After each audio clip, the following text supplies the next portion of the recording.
स्वागत है मेरे यूट्यूब चैनल में। आज मैं बात करने वाला हूँ क्लास 7 की भूगोल का चैप्टर नंबर 6 जो है प्राकृतिक वनस्पतियाँ एवं वन्य जीवन। ठीक है, इसी के बारे में हम लोग देखने वाले हैं। तो छोटा सा कहानी दिया हुआ है, आप लोग पढ़ लीजिएगा। ठीक है, तो देखिए, चलिए स्टार्ट करते हैं चैप्टर को। देखिए, स्थल की ऊंचाई एवं वनस्पतियों की विशेषता एक दूसरे से संबंधित है। क्या है? एक दूसरे से कनेक्टेड है। वनस्पतियों की विशेषता और स्थल की ऊंचाई में परिवर्तन के साथ साथ जलवायु में भी परिवर्तन होता है। जो ऊंचाई में जब जब परिवर्तन होता है तो जलवायु में भी परिवर्तन होता है तथा इस कारण प्राकृतिक वनस्पतियों में भी बदलाव आते जाते हैं। जैसे जैसे ऊंचाई बढ़ती जाती है वैसे वैसे वनस्पतियों में बदलाव आते जाते हैं। वनस्पतियों की वृद्धि तापमान एवं नमी पर निर्भर करता है। जो वनस्पतियों की जो वृद्धि है वो तापमान और नमी पर निर्भर करता है। इसके अलावा ये ढाल एवं मिट्टी की परत की मोटाई जैसे कारकों पर निर्भर करता है। जो मिट्टी कितनी गहरी है और ढलान कितनी है और है कि नहीं है उस पर भी निर्भर करता है। ठीक है, इन घटकों में अंतर के कारण स्थान की प्राकृतिक वनस्पतियाँ सघनता एवं प्रकार में भी परिवर्तन होता है। तो आइए जानते हैं। देखिए, थोड़ा सा आगे चलते हैं। तो आमतौर पर प्राकृतिक वनस्पतियों को निम्न 3 मुख्य श्रेणियों में वर्गीकृत किया जाता है। पहला है वन। ठीक है, जो वृक्ष के लिए उपयुक्त तापमान एवं परिपूर्ण वर्षा वाले क्षेत्रों में उगते हैं। जो वन जो है वो वृक्ष के लिए जो सही तापमान एवं परिपूर्ण वर्षा वाले क्षेत्रों में ये उगते हैं। इन कारकों के आधार पर संघन एवं खुले वन का विकास होता है। जो संघन मतलब घने जंगल और खुले मतलब थोड़ा सा ज़्यादा मतलब फैलते हैं जंगल उस वर्षा के कारण और तापमान के कारण। ठीक है, आगे है दूसरा है घास स्थल। ठीक है, जो मध्यम वर्षा वाले क्षेत्र में विकास करते हैं। जो घास स्थल हैं जो मध्यम वर्षा वाले क्षेत्र में विकसित होते हैं। आगे है कांटेदार झाड़ियाँ। ठीक है, कांटेदार झाड़ एवं झाड़ियाँ केवल शुष्क क्षेत्रों में पैदा होते हैं। जो जिसमें ना तो गर्मी होता है ना ठंडा होता है। सलीमा हिमालय की यात्रा का अपना यह अनुभव अपने पिता को बता रही थी। जो क्या क्या क्या की थी, क्या क्या देखी थी वो सलीमा हिमालय की यात्रा में वो अपने पिता से बता रही थी। उसके पिताजी ने बहुत सारे बात बताए। ठीक है, तो देखिए क्या क्या बताया। प्राकृतिक वनस्पतियों के प्रकार में बदलाव का मुख्य कारण जलवायु का बदलाव होता है। जो प्राकृतिक वनस्पतियों का जो प्रकार में बदलाव होता है उसका मुख्य कारण होता है जलवायु में परिवर्तन। आइए हम विश्व की विभिन्न प्रकार की प्राकृतिक वनस्पतियों, उनके गुण एवं वहाँ प्रवास करने वाले वन जीवन की जानकारी प्राप्त करते हैं। तो चलिए स्टार्ट करते हैं। पहला है वन। ठीक है, इसको हम स्टार्ट करने से पहले हम जान लेते हैं कुछ। यहाँ पे देखिए दिया गया बॉक्स में कि क्या आप जानते हैं ब्राज़ील की उष्णकटिबंधीय सदाबहार वन इतने विशाल हैं कि ये पृथ्वी के फेफड़े की तरह प्रतीत होते हैं। ठीक है, आप बता सकते हैं क्यों ऐसा कहा जाता है पृथ्वी का फेफड़ा ब्राज़ील के उष्णकटिबंधीय सदाबहार वन को। ठीक है, अगर आपको पता होगा तो कमेंट में ज़रूर बताइएगा। तो चलिए जानते हैं। पहला है वन। ठीक है, इसमें है उष्णकटिबंधीय सदाबहार वन। ठीक है, इन वनों को उष्णकटिबंधीय वर्षा वन भी कहते हैं। जो उष्णकटिबंधीय सदाबहार है इनको उष्णकटिबंधीय वर्षा वन भी कहते हैं। जो चित्र 3.6 में है। ठीक है, यहाँ पे देखिए 3.6 में उष्णकटिबंधीय सदाबहार वन का चित्र दिया हुआ है। ठीक है, तो आइए चलते देखते हैं फिर से। ये घने वन भूमध्य रेखा एवं उष्णकटिबंधीय के पास पाए जाते हैं। जो ये जो वन है उष्णकटिबंधीय सदाबहार वन ये घने वन होते हैं जो भूमध्य रेखा एवं उष्णकटिबंधीय बंध के पास पाए जाते हैं। ये क्षेत्र गर्म होते हैं। जो जिस क्षेत्र में उष्णकटिबंधीय सदाबहार वन होते हैं ये वो क्षेत्र गर्म होता है एवं पूरे वर्ष यहाँ अत्यधिक वर्षा होती है। इस क्षेत्र में पूरे वर्ष में बहुत ज़्यादा वर्षा होती है। क्योंकि यहाँ का मौसम कभी शुष्क नहीं होता, इसीलिए यहाँ के पेड़ की पत्तियाँ पूरी तरह नहीं झड़ती, इसीलिए इन्हें सदाबहार कहते हैं। मतलब सदाबहार मतलब हमेशा हरी भरी रहती है। काफ़ी घने वृक्षों की मोटी वितान के कारण दिन के समय सूर्य का प्रकाश वन के अंदर तक नहीं पहुंच पाता।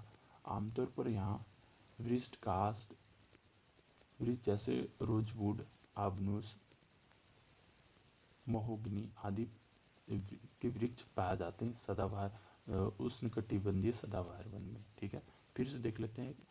राजवुड, आबनूस, महोगनी आदि जैसे पेड़ पाए जाते हैं सदाबहार वन में। ठीक है, तो आगे चलते हैं। देखिए फिर है, छोटा सा दिया हुआ है बॉक्स में, क्या आप जानते हैं एनाकोंडा।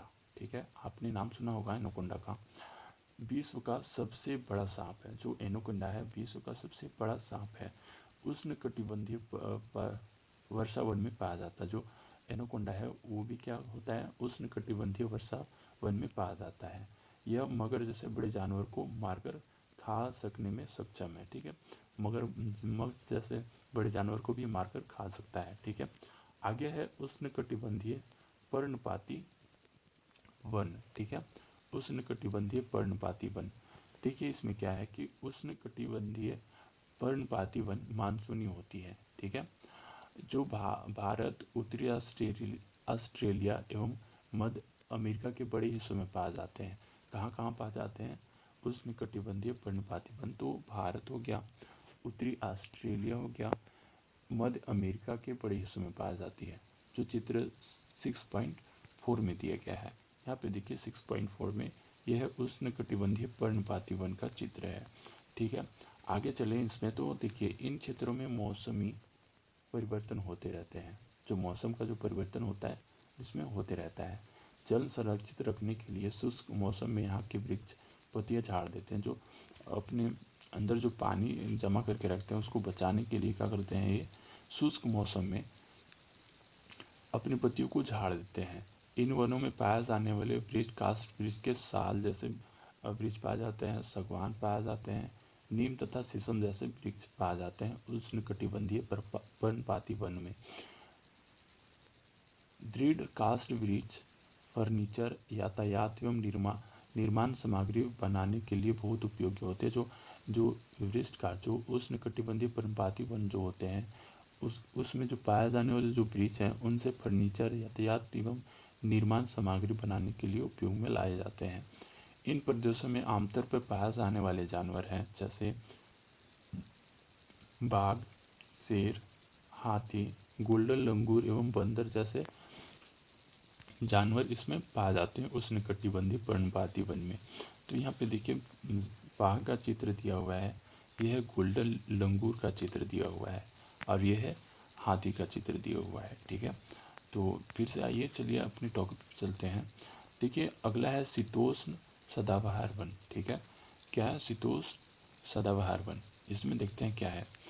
शीतोष्ण सदाबहार वन मध्य अक्षांश के तटीय प्रदेश में स्थित है। जो क्या है, शीतोष्ण सदाबहार वन जो है वो मध्य अक्षांश के तटीय प्रदेशों में स्थित है।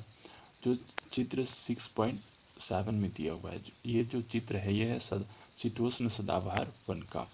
आगे चलिए अपने टॉपिक पर आते हैं। तो ये है सामान्य महाद्वीपों के पूर्वी किनारे पर पाए जाते हैं। जो सामान्यतः महाद्वीपों के पूर्वी किनारे पर पाए जाते हैं। ठीक है, जैसे दक्षिण पूर्व अमेरिका, दक्षिण चीन एवं दक्षिण पूर्व ब्राजील में यहाँ बांज, चीड़ एवं यूकेलिप्टस जैसे दृढ़ एवं मुलायम दोनों प्रकार के पेड़ पाए जाते हैं। जो शीतोष्ण सदाबहार वन है उनमें पाए जाने वाले पेड़ है बांज का, चीड़ एवं यूकेलिप्टस का पेड़ पाए जाते हैं। ठीक है, आगे चलिए, आगे चलते हैं। तो आगे है शीतोष्ण पर्णपाती वन। उच्च अक्षांश की ओर बढ़ने पर अधिक शीतोष्ण पर्णपाती वन मिलते हैं। जो चित्र 6.1 में दिया गया है। ठीक है, 6.1 में जो चित्र है इसको हम लोग ये जो चित्र है ये है शीतोष्ण पर्णपाती वन का। आगे चलते अपने टॉपिक पे आते हैं। ये उत्तर पूर्वी अमेरिका, चीन, न्यूजीलैंड, चिली एवं पश्चिमी यूरोप के तटीय प्रदेश में पाए जाते हैं। जो शीतोष्ण पर्णपाती वन है वो अमेरिका, उत्तर पूर्वी अमेरिका, चीन, न्यूजीलैंड, चिली एवं पश्चिमी यूरोप के तटीय प्रदेशों में पाए जाते हैं। ये अपनी पत्तियां शुष्क मौसम में झाड़ देते हैं। जो ये अपनी जो पेड़ की पत्तियां होता है वो शुष्क मौसम में झाड़ देते हैं। यहाँ पाए जाने वाले पेड़ हैं पांच, एस, बीच, आदि ये सब जो पेड़ हैं ये पाए जाते हैं शीतोष्ण पर्णपाती वन में। यहाँ यहाँ कुछ जानवर भी पाए जाते हैं जैसे हिरन, लोमड़ी, भेड़िया जैसे जानवर पाए जाते हैं जो आम होते हैं, हमेशा कोई भी जंगल में पाए जाते हैं। जैसे हिरन हो गया, लोमड़ी हो गया, भेड़िया हो गया, आम जानवर है जो इसमें पाए जाते हैं शीतोष्ण पर्णपाती वन में। फिंटेज तथा मोनाल जैसे पक्षी भी यहाँ पाए जाते हैं। जो चित्र 6.9 में दिया गया है, ये है पोटेंज का आई मोनाल का चित्र दिया हुआ है। ठीक है, आगे चलते हैं। देखिए आगे है कि मध्य सागरीय वनस्पतियाँ, जो क्या है भूमध्य सागरीय वनस्पतियाँ। आप जान चुके हैं कि महाद्वीप के पूर्व एवं उत्तर पूर्वी किनारे के अधिकांश भाग शीतोष्ण सदाबहार एवं पर्णपाती पेड़ों से ढका हुआ है। महाद्वीपों के पश्चिमी एवं दक्षिणी पश्चिमी किनारे भिन्न हैं, ये अलग होते हैं। यहाँ भूमध्य सागरीय वनस्पतियाँ पाई जाती हैं, जो चित्र 6.12 में दिया गया है।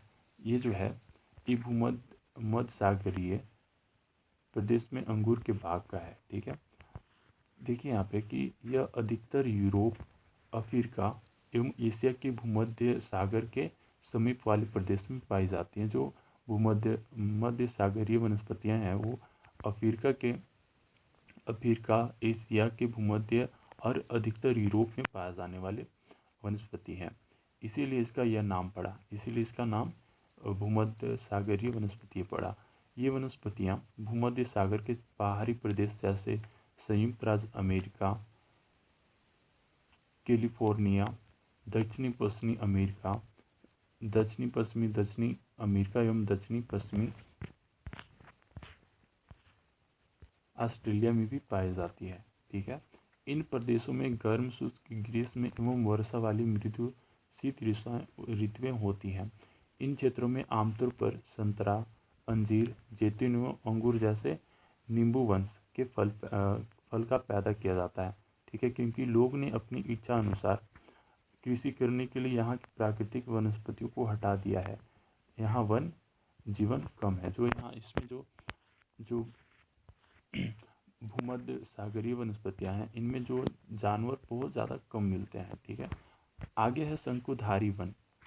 ठीक है, उत्तरी गोलार्ध के उच्च अक्षांशों 50 डिग्री से 70 डिग्री के भव शंकुधारी वन पाए जाते हैं। 50 से 70 डिग्री के बीच में कैसे शंकुधारी वन पाए जाते हैं। ठीक है, जो चित्र 6.13 में दिया हुआ है, तो देखते हैं चित्र 6.13, यह शंकुधारी वन का चित्र दिया हुआ है। ठीक है, ये जो चित्र है यह है शंकुधारी वन का चित्र। आगे चलते हैं, आगे देखिए अपने टॉपिक पे आते हैं। तो इन्हें टेगा भी कहते हैं। जो शंकुधारी वृक्ष है इनको हम लोग टेगा भी कह सकते हैं। ये वन अधिक ऊंचाई पर भी पाए जाते हैं। जो पेड़ है शंकुधारी वन है, ये अधिक ऊंचाई पर पाए जाते हैं। इन्हीं वृक्षों के सलीमा ने हिमालय में प्रचुर मात्रा में देखा था। जो सलीमा है वो हिमालय में यही वृक्षों को देखा था। ये लंबे, नर्म काष्ठ वाले सदाबहार वृक्ष होते हैं। ये जो शंकुधारी वृक्ष वन होते हैं ये लंबे होते हैं, नर्म और काष्ठ वाले लकड़ी वाले सदाबहार वृक्ष होते हैं। इन वृक्षों के काष्ठ का उपयोग लुगदी बनाने के लिए किया जाता है। जो लुगदी होता है ना, उसको बनाने के लिए किया जाता है। शंकुधारी वन को वृक्ष के काष्ठ मतलब लकड़ी को, जो सामान्य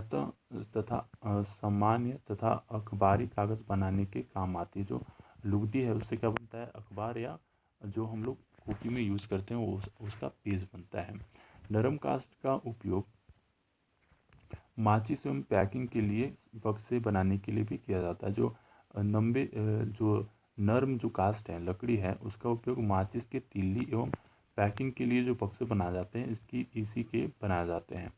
जैसे चीड़, देवदार आदि इन वनों के मुख्य पेड़ हैं। जो शंकुधारी वन है इनमें जो पाया जाने वाला जो वृक्ष है वो है चीड़ और देवदार। ठीक है, अगला है यहाँ सामान्य, रजत, लोमड़ी, मिंक, धुरिय भालू जैसे जानवर पाए जाते हैं। जो शंकुधारी जो वन है उसमें रजत, लोमड़ी, मिंक और धुरिय भालू जैसे जानवरें पाए जाती हैं। ठीक है, यहाँ पे देखिए 6.13 में है हिमाचलित शंकुधारी वन। ये जो है ये भी शंकुधारी वृक्ष का चित्र दिया हुआ है। आगे है घास स्थल। अगला टॉपिक हम लोगों का है घास स्थल। इसमें है उष्णकटिबंधीय घास स्थल के बारे में पढ़ना है हमको। तो देखिए, ये वन भूमध्य रेखा के किसी भी तरफ उग जाते हैं। जो घास स्थल है भूमध्य रेखा के किसी भी तरफ उग जाते हैं और भूमध्य रेखा के दोनों ओर से उष्णकटिबंधीय क्षेत्रों तक फैले होते हैं। ये जो है भूमध्य रेखा के किसी ओर उग जाते हैं और ये उष्णकटिबंधीय क्षेत्रों तक फैले होते हैं। यहाँ वनस्पति निम्न से मध्यम वर्षा वाले क्षेत्रों में पैदा होते हैं। जो ये वनस्पति जो होती है उष्णकटिबंधीय घास स्थल, ये निम्न से मध्य वर्षा वाले क्षेत्रों में उगते हैं। यह घास काफ़ी ऊंची लगभग 3 से 4 मीटर की ऊंचाई तक बढ़ सकती है। जो उष्णकटिबंधीय घास स्थल में जो घास उगते हैं वो 3 से 4 मीटर की लंबाई तक हो सकते हैं। अफ्रीका का सावान घास स्थल अफ्रीका का सावाना घास स्थल इसी प्रकार का है। जो सावाना है अफ्रीका का, इसी उष्णकटिबंधीय घास स्थल का ये एक प्रकार है। सामान्य रूप से उष्णकटिबंधीय घास स्थल में हाथी, जेब्रा, जिराफ, हिरन, तेंदुआ आदि जानवर पाए जाते हैं। जो उष्णकटिबंधीय घास स्थल में जानवर पाए जाते हैं वो है हाथी, जेब्रा, जिराफ, हिरन और तेंदुआ जैसे जानवर पाए जाते हैं। यहाँ पे देखिए 6.14 में ये जो है चित्र दिया हुआ है वो है उष्णकटिबंधीय घास स्थल का चित्र दिया हुआ है। आगे हम थोड़ा चलते हैं। तो आगे है शीतोष्ण घास स्थल। ठीक है, इसके बारे में पढ़ना है हमको, शीतोष्ण घास स्थल के बारे में। ये मध्य अक्षांशीय क्षेत्रों और महाद्वीपों के भीतर भागों में पाए जाते हैं। जो शीतोष्ण घास स्थल है ये है महाद्वीपों के भीतरी भागों में पाया जाता है। यहाँ की घास आमतौर पर छोटी एवं पौष्टिक होती है। यहाँ की जो घास होती है आमतौर पर छोटी और पौष्टिक होती है। यह शीतोष्ण प्रदेश में सामान्यतः जंगली भैंस, बाइसन, एंटीलोप पाए जाते हैं। जो इसमें जो शीतोष्ण घास स्थल है उसमें पाए जाने वाले जानवर जैसे जंगली भैंस, बाइसन और एंटीलोप पाए जाते हैं। ठीक है, अगला है कटीली झाड़ियाँ। शुष्क रेगिस्तान जैसे प्रदेश में पाई जाती है। जो कटीली झाड़ियाँ हैं वो रेगिस्तान के शुष्क प्रदेशों में पाई जाती है। उष्णकटिबंधीय रेगिस्तान महाद्वीप के पश्चिमी किनारे पर पाए जाते हैं। जो उष्णकटिबंधीय रेगिस्तान जो है वो महाद्वीपों के पश्चिमी किनारे में पाए जाते हैं। तीव्र गर्मी एवं बहुत कम वर्षा के कारण यहाँ वनस्पतियों की कमी रहती है। बहुत कमी रहता है यहाँ पे रेगिस्तान में, वनस्पति जो होती है वो कम होती है। विश्व के मानचित्र पर रेगिस्तान प्रदेश का चिन्हित करें। क्या करना है आपको, जो विश्व का मानचित्र लेना है उस पर रेगिस्तान को चिन्हित करना, मतलब उसको घेरा लगाना है। क्या आप भारत के बड़े रेगिस्तान का नाम बता सकते हैं? अगर आपको पता है तो कमेंट में ज़रूर बताइएगा। रेगिस्तान के उस जानवर के नाम बताएं जिन्हें आप पहले जान चुके हैं, और जानवर के नाम बताना जो रेगिस्तान में पाए जाते हैं। ठीक है, यहाँ पे देखिए कुछ हम अगला टॉपिक स्टार्ट करने से पहले हम लोग कुछ जान लेते हैं। जैसे आप क्या जानते हैं? निम्न प्रदेशों में घास स्थल विभिन्न नामों से जाने जाते हैं। जो घास स्थल है वो अनेक नामों से जाना जाता है विश्व के अलग अलग भागों में। देखिए, उष्णकटिबंधीय घास स्थल को क्या क्या कहेंगे? पूर्वी अफ्रीका में सावाना कहा जाता है, ब्राज़ील में कंपोस, वेनेजुएला में लोनांस कहा जाता है ना, लानोस कहा जाता है। अगला है शीतोष्ण कटिबंधीय घास स्थल को क्या कहेंगे? अर्जेंटीना में पेपांसा कहते हैं, उत्तरी अमेरिका में प्रियरी कहते हैं, दक्षिणी अफ्रीका में वेल्ड कहते हैं, मध्य एशिया में स्टीपी कहते हैं, ऑस्ट्रेलिया में डान कहते हैं। तो चलिए अगला आगे चलते हैं कुछ।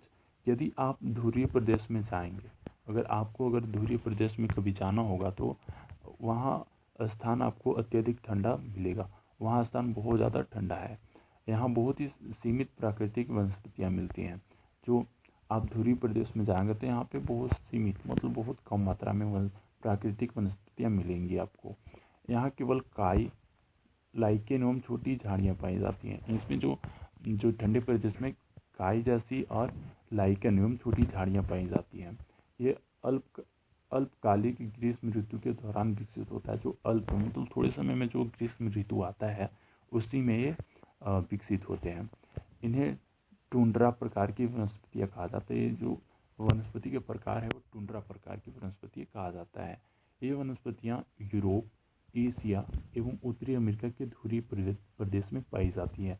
जो टुंड्रा जो वनस्पति है ये यूरोप, एशिया एवं उत्तरी अमेरिका के ध्रुवीय प्रदेश में पाई जाती है। यहाँ के जानवर के शरीर पर मोटा फर एवं मोटी चमड़ी होती है। जो यहाँ के जो ध्रुवीय प्रदेश के जो जानवर होते हैं उनकी जो शरीर पर मोटा फर, जो बाल होते हैं बहुत ज़्यादा घने एवं मोटी चमड़ी होती है, जो उन्हें ठंडी जलवायु से सुरक्षित रखता है। इसीलिए उनको ठंडी बहुत ज़्यादा होता है ना, इसीलिए उनके जो फर होते हैं घने होते हैं और चमड़ी मोटी होती है ठंडी से बचने के लिए। यहाँ पाए जाने वाले कुछ जानवर हैं जैसे सील, वालरस, कस्तूरी बैल, ध्रुवीय उल्लू, ध्रुवीय भालू और बर्फीले लोमड़ी होते हैं, जो चित्र 6.16 में दिया गया है। ठीक है, यहाँ पे देखिए चित्र 6.16 में ये है वालरस। ठीक है, ये वालरस का चित्र है, ये ध्रुवीय भालू है और ये सील का चित्र है। ठीक है, तो चलिए अपने टॉपिक पे आते हैं। तो सलीमा के पिता ने उसे कुछ घने वनों के चित्र दिखाए, कुछ घने जंगलों के चित्र दिखाए उसके पिता ने। कुछ चित्रों में सलीमा ने देखा कि लोग वृक्षों को काट वनों को साफ कर रहे हैं। उसके पिता ने बताया कि स्थानीय लोग कृषि एवं आवास के लिए स्थान चाहते थे, इसीलिए उन्होंने वनों को साफ कर दिया। क्या होता है जब वनों को किस लिए हम लोग साफ करते हैं? जब हमें कृषि के लिए जगह चाहिए होता है या हमको घर बनाना होता है, इसीलिए हम लोग क्या करते हैं, जंगलों को काटते हैं। सलीमा सोचने लगी कि अगर वनों को साफ कर दिया जाता है तो वन जीव कहाँ जाएंगे। उसने सोचा कि फिर सोचने लगी सलीमा कि अगर वनों को काट दिया जाए तो जो वन जीवन मतलब जो जानवर है, जंगली जानवर, वो कहाँ जाएंगे? क्या वे वन पुनः वैसे ही बन पाएंगे? अगर लोग इसी प्रकार पेड़ों को काटते रहे तो भविष्य में पर्याप्त ऑक्सीजन, जल वाष्प, लकड़ी, फल, मेवे आदि मिल पाएंगे या नहीं? ऐसा सलीमा सोच रही थी। क्या आप सलीमा से सहमत हैं? क्या आप सलीमा से सहमत हैं? अगर पेड़ को काट दिया जाए तो हमें बहुत सारे जो पेड़ से मिलने वाले जो पदार्थ हैं वो नहीं मिल पाएंगे, जैसे ऑक्सीजन हो गया, जलवाष्प, लकड़ी हो गया, फल, मेवे आदि सब नहीं मिल पाएंगे। अपने दोस्तों के साथ वनस्पति एवं प्राणी जगत की विविधता में हो रही कमी पर चर्चा करें, इनके संरक्षण के बारे में कुछ सुझाव दें। ठीक है, आप लोग ये क्लास में कीजिएगा। तो आशा करता हूँ कि अभी चैप्टर ख़त्म हो गया। आशा करता हूँ कि यह वीडियो आपको लाभकारी साबित हो। अगर आप लोग हमारे चैनल पर पहली बार आए हैं तो हमारे इस चैनल को सब्सक्राइब ज़रूर कीजिएगा, ताकि आप लोग इस जैसे वीडियो को प्राप्त कर सकें। मिलते हैं आप लोगों से अगली वीडियो में, तब तक के लिए धन्यवाद।